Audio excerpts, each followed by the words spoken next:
everyone, I hope you all are doing well. Hello everyone, I hope you all are doing well. अगर आप लोगों ने अभी तक अपने पास बेयर एक्ट नहीं रखी है तो बेयर एक्ट अपने पास रख लीजिए और लेक्चर के लिए रेडी हो जाइए. ठीक है, आज हम लोग पढ़ेंगे सेक्शन 8 ऑफ भारतीय न्याय संहिता और आज हम सेक्शन 8 को पूरी तरीके से कंप्लीट करेंगे. ठीक है, देखो पहले जो सेक्शंस बटे हुए थे सेक्शंस में थे, ठीक है, अब उन्हें सब सेक्शंस में कर दिया गया, मतलब सेपरेट सेक्शंस में थे तब तो अब उन्हें जो है सब सेक्शंस में कर दिया गया है, जिसकी वजह से जो हमारे पनिशमेंट्स का चैप्टर था वो छोटा हो गया है. ठीक है, तो अब देखोगे कि जो भी क्लॉजेज जो आईपीसी पहले से पढ़ चुके हैं, जो पहली बार बीएनएस पढ़ रहे हैं उनके लिए नहीं, जो आईपीसी पहले से पढ़ चुके हैं उन्हें ये बात समझ में आएगी कि कुछ भी ऐसा मेजर चेंज नहीं किया गया है, बस जो है सबसेक्शंस में उन चीजों को डाल दिया गया. ठीक है, तो कॉन्सेप्ट अगर अभी तक क्लियर नहीं थे तो अब मैं पूरी कोशिश करूंगी कि आपके कॉन्सेप्ट अच्छी तरीके से क्लियर हो जाए. बस आपको एक काम करना है, मुझे एकदम ध्यान से सुनना है. ठीक है, वीडियो के अंत तक बने रहिएगा. सेक्शन 8 आप लोगों का मैं क्लियर करूंगी. ठीक है, देखो सेक्शन 8 हमें अमाउंट ऑफ फाइन के बारे में बता रहा है, liability in default of payment of fine के बारे में बता रहा है, एक्सेट्रा. एक्सेट्रा का मतलब है कि उसके आगे भी अमाउंट ऑफ फाइन के अलावा, डिफॉल्ट के अलावा भी काफी सारी चीजें सेक्शन 8 ने हमें बता दी हैं. तो टोटल जो है इसमें जो सबसेक्शंस हैं वो 6 सबसेक्शंस हैं जिन्हें हम कंप्लीट करेंगे. सबसेक्शन 1 में कहा गया सबसे पहले where no sum is expressed, जहां पर कोई सम नहीं बताया गया कि फाइन इतने का लगेगा या उतने का लगेगा. To which a fine may extend, the amount of fine to which the offender is liable is unlimited. तो ऑफेंडर का जो फाइन होगा वो अनलिमिटेड होगा. जैसे हमने कुछ ऑफेंसेस में देखा है, लिखा रहता है fine up to ₹1000, fine up to ₹5000, लेकिन ऐसा कोई ऑफेंस जहां पर लिखा हुआ है that offender shall also be liable to fine. अब फाइन का तो बताया नहीं कि फाइन कितना लगेगा, तब हम क्या माने, तब हमारी कोर्ट्स या हमारे जजेस, हमारे मजिस्ट्रेट किस तरीके से जो है देंगे. तो इस सेक्शन ने ये बात क्लियर करी कि अनलिमिटेड तो हो सकता है बट एक्सेसिव नहीं होगा. बेसिकली कोर्ट केपेबिलिटीज देखती है, जो हमारा जिसको भी फाइन देने को कोर्ट कहती है उसकी केपेबिलिटी देखती है कि क्या वो दे पाएगा उतना फाइन या नहीं दे पाएगा. अब जैसे मान लीजिए कोई रिक्शा पुलर है, अब अगर उससे कोर्ट 50 लाख रुपए का फाइन देने को कहेगी तो वो ऐसा तो नहीं कर पाएगा, है ना. तो वो केपेबिलिटीज के लिए ही लिखा हुआ है कि अनलिमिटेड हो सकता है लेकिन एक्सेसिव नहीं होना चाहिए. मतलब पर्सन की, एक ह्यूमन बीइंग की केपेबिलिटी से एक इंडिविजुअल की capability, human being is not a right word, एक इंडिविजुअल की कैपेसिटी कितनी है, कितना वो पैसा जमा कर सकता है फाइन के लिए, उस चीज को देखते हुए जो है फाइन लगाया जाता है. ठीक है, तो याद रखिएगा अनलिमिटेड हो सकता है बट एक्सेसिव नहीं हो सकता. ठीक है, अब हम सबसेक्शन 2 के बारे में बात करेंगे. सबसेक्शन 2 कहता है in every case of an offence clause A punishable with imprisonment as well as fine in which the offender is sentenced to fine whether with or without imprisonment. ये इन्होंने पहला केस बताया. अभी आगे का जो है जहां आप देखोगे लिखा है it shall be competent to the court. पहले इन्होंने 2 क्लॉजेस बताया गया है कि ये 2 केसेस हैं, इन 2 केसेस में ऐसा होगा जो बाद में लिखा हुआ है. तो सबसे पहले क्या बात करी गई, जहां पर कोई ऐसा पनिशमेंट है जो कि इम्प्रिजनमेंट भी है और साथ में फाइन भी है, यानी कि मान लो कि 7 साल की सजा भी है और साथ में कुछ फाइन भी है. ठीक है, और जहां पर ऑफेंडर को सिर्फ फाइन के लिए सेंटेंस किया गया, मतलब उस ऑफेंस की पनिशमेंट तो हमारी इम्प्रिजनमेंट प्लस फाइन है. ध्यान से समझना, उस ऑफेंस की जो पनिशमेंट है क्लॉज ए में वो इम्प्रिजनमेंट प्लस फाइन है. ठीक है, लेकिन क्या कहा गया, ऑफेंडर को फाइन के लिए सिर्फ सेंटेंस किया गया है वेदर विद और विदाउट इम्प्रिजनमेंट. अब फाइन के लिए सेंटेंस किया गया उसको, ये विद इम्प्रिजनमेंट भी हो सकता है, मतलब इम्प्रिजनमेंट के साथ भी हो सकता है, कोर्ट चाहे तो इम्प्रिजनमेंट दे भी सकती है, कोर्ट ने इम्प्रिजनमेंट नहीं भी दी तो भी. ठीक है, पहला केस तो हमारे पास ये है. तो ये बात पहली हुई. उसके बाद फाइन के लिए उसको सेंटेंस किया गया है. ठीक है, विद और विदाउट क्या इम्प्रिजनमेंट, ये हमारा पहला केस हुआ. ठीक है, ये सिर्फ मैं आपके अंडरस्टैंडिंग के लिए लिख रही हूं कि अगर बाय चांस नहीं समझ में आया कि मैंने क्या बोला, तो क्लॉज ए में लिखा हुआ है कि ऑफेंस जहां पर ऐसा है कि इम्प्रिजनमेंट प्लस फाइन है, मतलब ऑफेंस पनिशेबल है imprisonment as well as fine से, और जो हमारा ऑफेंडर है उसको सेंटेंस किया गया है फाइन के लिए सेंटेंस किया गया है, वो भले विद इम्प्रिजनमेंट हो या विदाउट इम्प्रिजनमेंट हो. ये clause A. Clause B says punishable with imprisonment or with fine only in which the offender is sentenced to fine. दूसरी बात क्या कही कि क्लॉज बी में क्या कहा गया कि पनिशेबल है कोई ऑफेंस इम्प्रिजनमेंट और फाइन, यानी कि या तो इम्प्रिजनमेंट कोर्ट दे दे या फाइन दे दे, इम्प्रिजनमेंट और फाइन, ठीक है, वहां पर, या फिर सिर्फ फाइन से पनिशेबल है और फाइन ओनली, तो यहां पे अगर मैं स्लैश लगा दूं तो ठीक रहेगा, और फाइन ओनली, ठीक है, कोई ऐसा ऑफेंस है जो कि इम्प्रिजनमेंट या फिर आप फाइन दे दो कोर्ट या फिर सिर्फ फाइन, तो वहां पर जो है ऑफेंडर को सिर्फ और सिर्फ फाइन के लिए पनिश किया गया, सेंटेंस उसको किस चीज की मिली है, फाइन, सिर्फ फाइन, ओनली फाइन, ठीक है, यहां सेंटेंस लिखा हुआ है ओनली फाइन, तो क्या होगा, it shall be competent to the court which is of sentences such offender to direct by that the sentence that in default of payment of fine the offender shall suffer imprisonment for a certain term in which imprisonment shall be in excess of any other imprisonment to which he may have been sentenced or to which he may be liable under a commutation of a sentence. इसमें बताया गया कि मान लो offender ने default कर दिया fine का, उसने फाइन नहीं पे किया, तब क्या होगा, तो बताया गया कि the offender shall suffer imprisonment for a certain term, अगर मान लो फाइन पे, चलो 5 साल की इम्प्रिजनमेंट थी और 10,000 रुपए का फाइन लगाया किसी ऑफेंडर के ऊपर, उसने 5 साल की इम्प्रिजनमेंट तो काट ली लेकिन 10,000 रुपए का फाइन नहीं भरा, तो ऐसे में क्या होगा, ऐसे में उसको एक सर्टेन टर्म के लिए इम्प्रिजनमेंट भी 5 साल के अलावा उसको सर्टेन टर्म के लिए इम्प्रिजनमेंट मतलब जेल में रहना पड़ेगा, ठीक है, बस इतनी सी बात इसमें कही गई है, ठीक है।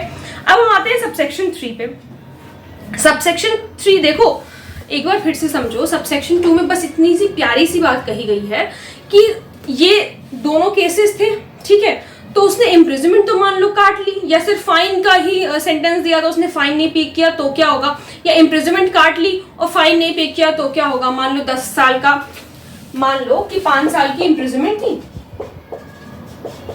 ठीक है, प्लस जो है 10,000 रुपए का कोर्ट ने फाइन लगाया था, अब भाई साहब ने ये तो काट ली लेकिन इसको पे नहीं किया, तो अगर इसको पे नहीं किया है तो जितना भी टाइम होगा आगे कोर्ट लगा सकती है, अभी हम आगे पढ़ेंगे कि कोर्ट कितने दिन का और इम्प्रिजनमेंट दे सकती है, तो वो इन 5 साल के एडिशन में होगा, इन 5 साल के, फॉर एग्जाम्पल मान लो कि अगर 10,000 रुपए का फाइन उसने पे नहीं किया तो 1 साल की कोर्ट इम्प्रिजनमेंट देगी, फॉर एग्जाम्पल, अभी यहाँ पर कुछ हम टेक्निकलिटी में नहीं दे रहे कि कितना कोर्ट दे सकती है या नहीं, अभी सिर्फ for the purpose of this subsection हम मान लेते हैं कि 1 साल का कोर्ट जो है इम्प्रिजनमेंट देगी, ठीक है, default of payment of fine के लिए, तो ये 5 साल प्लस 1 ईयर होगा, शैल बी इन एक्सेस लिखा हुआ है क्योंकि इन एडिशन टू हम कहें तो, ठीक है, अलग अलग नहीं होगा कि इसी में जोड़ लिया, ऐसा नहीं होगा, 5 साल प्लस 1 ईयर तो मतलब 6 साल की उसको टोटल इम्प्रिजनमेंट जो है वो काटनी पड़ेगी, बस इतनी सी बात इसमें कही गई है।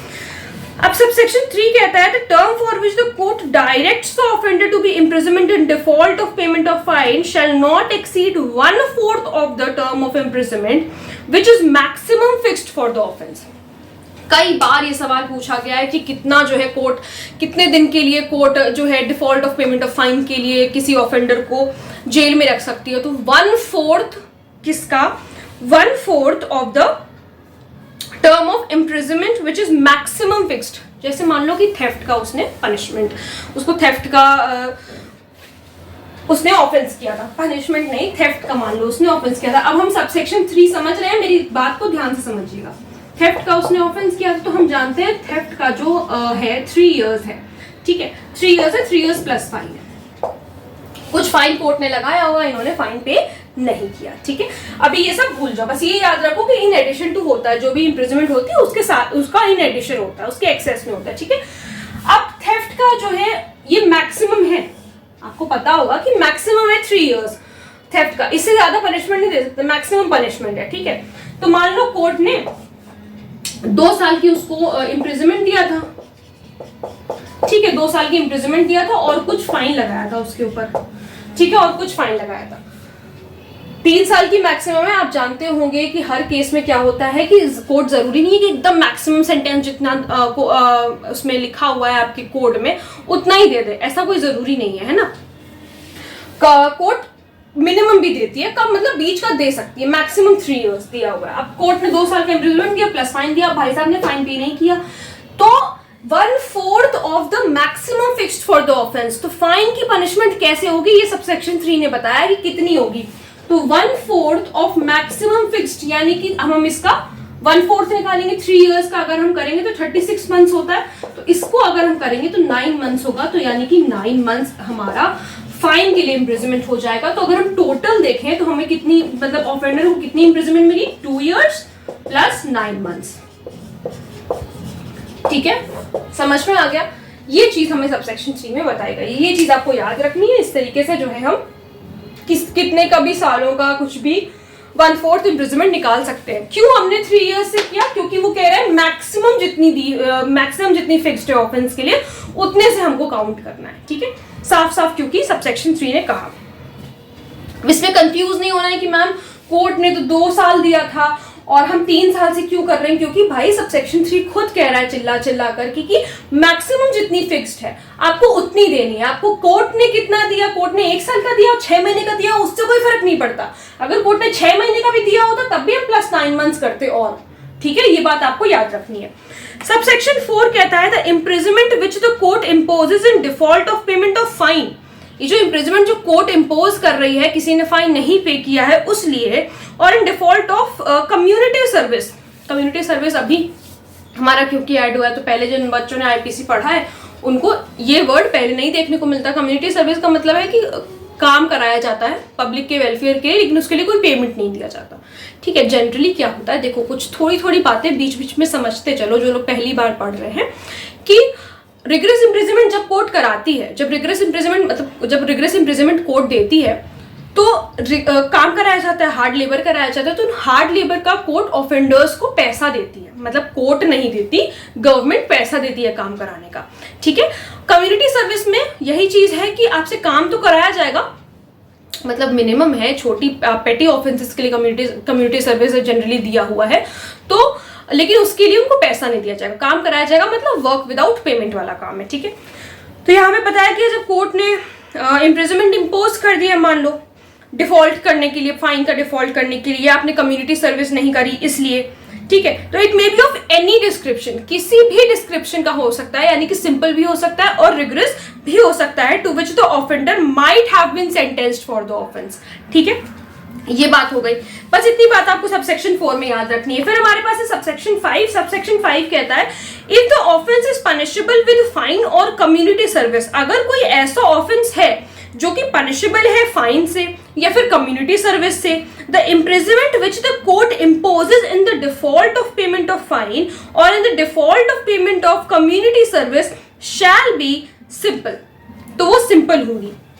अगर ऑफेंस सिर्फ पनिशेबल है फाइन से या फिर कम्युनिटी सर्विस से, तो उसका इम्प्रिजनमेंट जो कोर्ट इम्पोज करेगी पेमेंट का डिफॉल्ट करने के लिए या कम्युनिटी सर्विस का डिफॉल्ट करने के लिए, वो हमेशा सिंपल होगा, यानी कि सिंपल इम्प्रिजनमेंट होगी।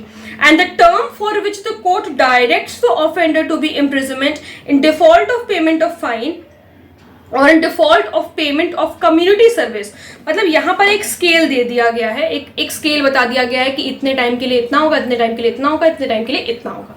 ठीक है, तो यहाँ पर क्या स्केल बताया गया है कि जिस टर्म के लिए कोर्ट सिंपल इम्प्रिजनमेंट दे रही है, जो कोर्ट डायरेक्ट कर रही है कि इतने दिन के लिए ऑफेंडर को इम्प्रिजनमेंट किया जाएगा पेमेंट का डिफॉल्ट करने में, मतलब फाइन का डिफॉल्ट करने में या कम्युनिटी सर्विस का डिफॉल्ट करने में, वो shall not exceeds 2 months when the amount of fine does not exceed 5,000 rupees। देखो यहाँ पर हम सबसेक्शन 5 पढ़ रहे हैं ना, हाँ सबसेक्शन 5 हम पढ़ रहे हैं। सबसेक्शन 5 में कह रहा है कि 2 महीने से ज्यादा नहीं होना चाहिए, 2 महीने से ज्यादा नहीं होना चाहिए। ये लगा हुआ उसके बाद कट का साइन लगा है, तो समझो कि 2 महीने से ज्यादा नहीं होना चाहिए। अगर आपका फाइन इसी तरीके से अगर आप नोट्स बनाएंगे तो आपको याद रहेगा। ठीक है, तो जो चीजें बहुत इंपॉर्टेंट हैं, जिनके नोट्स की आपको जरूरत है, वो चीजें मैं यहाँ पर लिख रही हूँ। अगर फाइन आपका 5,000 रुपए से ज्यादा का नहीं है, 1 minute, 2 months when the amount of the fine, तो यहाँ पर आप ये मत लगाओ, तो 2 महीने की इम्प्रिजनमेंट मिलेगी जब फाइन, 1 मिनट, 2 महीने की इम्प्रिजनमेंट मिलेगी जब फाइन 5,000 से अधिक नहीं है। ठीक है, यहाँ पर ये चीज होगा। मुझे लगा कि वो लिखा हुआ है 2 मंथ्स के कंटेक्स्ट में, लेकिन ये फाइन के कंटेक्स्ट में लिखा हुआ है। फिर 4 मंथ्स की 4 महीने की सजा मिलेगी अगर the fine amount of fine does not exceed 10,000 rupees. फिर 4 महीने की सजा है अगर जो आपका फाइन है वो 10,000 या 10,000 से ज्यादा नहीं है, तो 10,000 या 10,000 से ज्यादा नहीं है तो 1 year in any other case. और अगर 10,000 से ऊपर का कुछ मामला है, अगर 10,000 से ऊपर का कुछ मामला है तो क्या मैं यहाँ पर लिख सकती हूँ दैट अबव 10K अगर अबव 10K फाइन लगाया और आपने उसको डिफॉल्ट किया तो 1 साल की सजा मिलेगी। एक बार फिर से देख लेते हैं, क्यों नहीं देखेंगे, क्योंकि हमें क्यों हम देखेंगे, क्योंकि हमें याद करना है। सबसेक्शन 5 में बताया अगर फाइन 5,000 या 5,000 से ऊपर का नहीं है तो 2 महीने की सजा मिलेगी। अगर फाइन 10,000 है, 10,000 से ऊपर का नहीं है तो 4 महीने की सजा मिलेगी। अगर अबव 10,000 है इन एनी अदर केस, यानी कि कितना भी 10,000 के ऊपर अगर है तो 1 साल की सजा मिलेगी इन डिफॉल्ट करने में। ठीक है, ये आपको याद रखना है। फिर हम आते हैं सबसेक्शन 6 पर। सबसेक्शन 6 कहता है, सबसेक्शन 6 का क्लॉज ए कहता है The imprisonment which is imposed in default of payment of fine shall terminate whenever that fine is either paid or levied by the process of law. Imprisonment मान लो यहाँ पे इस case में इनको imprisonment 9 महीने की मिली, ठीक, डिफॉल्ट करने में, ठीक है। अब 9 महीने की imprisonment इनको मिल गई, उसके बाद इन्होंने मान लो जितना भी फाइन था उतना पे कर दिया तो खत्म हो जाएगा, टर्मिनेट हो जाएगा। बस इतनी सी बात इसमें कही गई, ज्यादा टेक्निकलिटी में अपने को नहीं जाना, सिंपल सीधी सी बात कही गई है कि अगर पेमेंट कर दिया तो और जो आपका इम्प्रिजनमेंट है फाइन के लिए वो टर्मिनेट हो जाएगा। ठीक है, then clause B says if before the expiration of the term fixed in default of payment such a proportion of the fine be paid or levied that the term of imprisonment suffered in default of payment is not less than proportional to the part of the fine still unpaid, the imprisonment shall terminate। जैसे मान लो कि 5,000 रुपए तक का fine था, ठीक है, मान लो 5,000 रुपए तक का फाइन था, कुछ फाइन उसमें से कुछ दिन की उसने सजा काट ली, ठीक है, और कुछ फाइन उसने पे कर दिया। तो जितने दिन का जब उसने फाइन पे कर दिया है तो बाकी की जो बची हुई सजा है वो टर्मिनेट हो जाएगी। 5,000 रुपए का उसके ऊपर फाइन लगा, ठीक, उसने 2 महीने कितने दिन 2 महीने का इसमें आपको सजा मिलनी है, ठीक है। अगर 5,000 रुपए तक का फाइन है तो मान लो कि उसने 1 महीने काट लिए, ठीक है। अब 1 महीने जब उसने काट लिए, ध्यान से समझिएगा मेरी बात को, किसी बंदे के ऊपर 5,000 रुपए का फाइन लगा है, ठीक है, उसको 2 महीने कोर्ट में मतलब कि जेल में काटने थे। उसने 2 महीने, मैं फिर से डायग्राम बना के समझा देती हूँ। 5,000 रुपए का किसी के ऊपर फाइन लगा है, ठीक है, 5,000 रुपए का किसी के ऊपर फाइन लगा है। देखा जाए अगर हम इसको प्रपोर्शन में करें तो 1-1 महीने में ये चीज बढ़ सकती है 2 महीने का, क्योंकि भाई 2 महीने 2 मंथ्स का हो सकता है। अब भाई साहब ने 1 महीना तो जेल में काट लिया, ठीक है। अब इनको लगा क्या 5,000 रुपए के लिए कोई जेल जाएगा, ऐसा करते हैं कि अपन 2,500 रुपए पे कर देते हैं। तो इन्होंने यहाँ पर 2,500 रुपए पे, यहाँ पे इसने 2,500 रुपए क्यों पे किए, इसलिए पे किए क्योंकि 1 महीना तो ये काट चुका है ना, तो उसका प्रपोर्शन निकाला जाता है, उसका प्रपोर्शन निकाला जाता है। उस हिसाब से फिर आगे की जब इसने फाइन पे कर दिया तो क्या इसको इम्प्रिजनमेंट मतलब चालू रखने के 1 महीना के, फिर जब पे करने के बाद भी क्या वो फिर भी जेल में रहेगा 1 महीने के लिए? नहीं रहेगा। तो बस इतनी सिंपल सी बात है कि अगर उसने पेमेंट कर दिया है तो टर्मिनेट हो जाएगा इम्प्रिजनमेंट, ठीक है। तो आई होप आप लोगों को ये वीडियो अच्छा लगा होगा, समझ में आया होगा। अगर कोई प्रॉब्लम है, कहीं पर कोई भी पॉइंट नहीं समझ में आया है तो आप लोग मुझसे कमेंट सेक्शन में पूछ सकते हैं। मैं पूरी कोशिश करूंगी कि मैं आपको उसका जवाब दे पाऊं, ठीक है। Thank you so much.